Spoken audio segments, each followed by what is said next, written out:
Ittaqillaha, matakot ka kay Allah.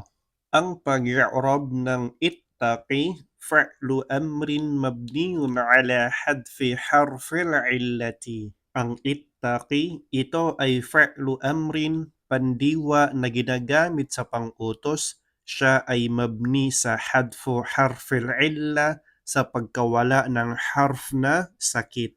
Walfa'ilu dhamirun mustatirun wujuban takdiruhu anta. At ang fa'il, ang gagawa ng gawa ay dhamirun mustatir, dhamir na walang itsura, wujuban na obligadong itago, itakdir o isipin bilang anta, bilang ikaw. Allah ismul jalalati maf'ulun bihi mansubun wa alamatu nasbihi al-fathatu zahiratu ala akhirih.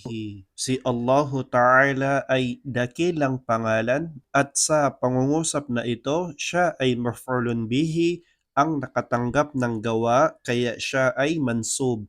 At ang alamah, palatandaan ng kanyang pagiging mansub, ay ang klarong fatha sa kanyang dulo.